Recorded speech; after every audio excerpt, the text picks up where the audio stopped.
Fala muito isso da superficialidade. Você precisa falar das coisas boas. Quando eu contei sobre a história, eu conto muito sobre a história do leste europeu, né?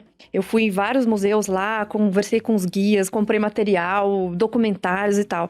E aí eu contei a história da Lituânia, da Letônia, da Estônia, como que foi depois que abriu, a União Soviética caiu em 91, a cortina de ferro baixou, e aí esses países começaram a ter os seus processos de liberalização da economia. E o melhor deles foi a Estônia, que entendeu que tinha que fortalecer as instituições, liberar a economia, fizeram reforma tributária, reforma monetária, entre outros.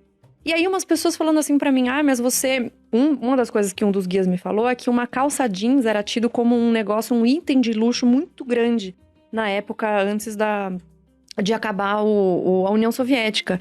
E que custava, assim, não lembro dos valores, mas assim, como se fosse dinheiro de hoje nosso, assim, sei lá, 5 mil reais uma calça jeans.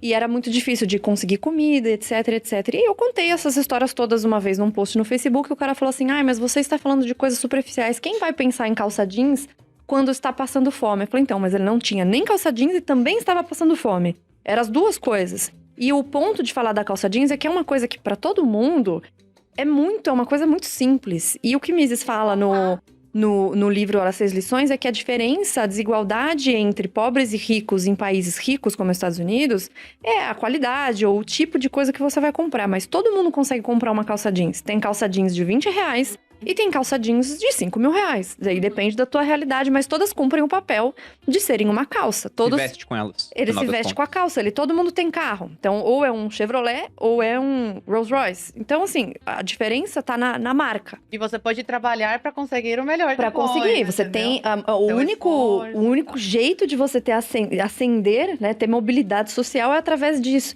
Mas aí, esse exemplo incomodou ele, porque ele falou que eu não tava falando de comida, eu tava falando de um item supérfluo. Claro. Sabe? Então é uma coisa muito louca isso. A desigualdade em como é uma desigualdade quase igual, sei lá, da Idade Média ou fase absolutista, porque aqui a desigualdade, como você falou, né? Não aqui, o Brasil ainda é um país muito pobre porque é um país com uma economia muito fechada. Ainda.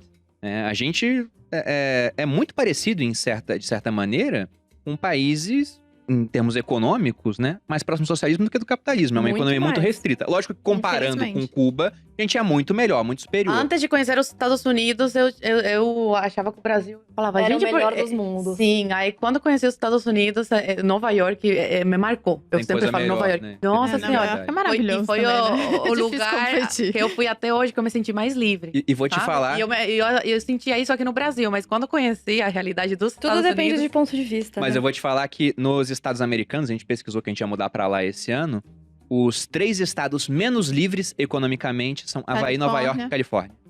Nova York. Se você for pro Texas, aí você vai ficar bem livre mesmo. Pra empreender é mais complicado. Sim. Mas o ponto que eu ia chegar é que, enquanto a desigualdade de um país livre tá na calça jeans, o rico vai ter a calça jeans mais cara, o outro vai ter a calça jeans mais barata, em um país que não é livre, não capitalista, tá no fato de que um cara vai estar calçado e o outro não, um cara tem comida e o outro não. Exatamente isso. Esse é o ponto. O Mises fala muito sobre isso no livro, que é um dos livros que eu sempre indico para quem tá começando, né, nesse mundo de entender um pouco sobre economia. E o que é muito interessante da escola austríaca, as pessoas ficam muito, mas a parte, eles não são aceitos academicamente. Não importa isso.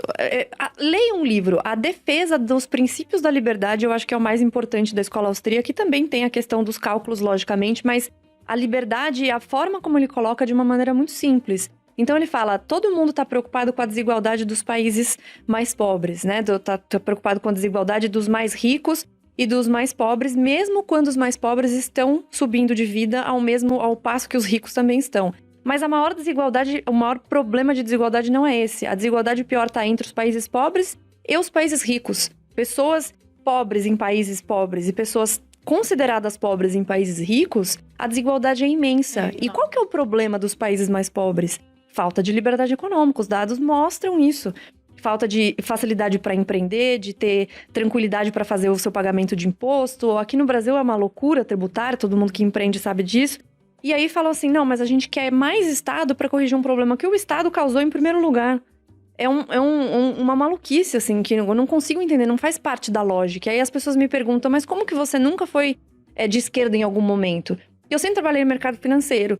E aí, para mim, tudo que eu acredito hoje, que eu sei que o nome se chama liberalismo, era lógica. É uma coisa lógica. Não tem como você ir contra a lógica. Esse é o ponto.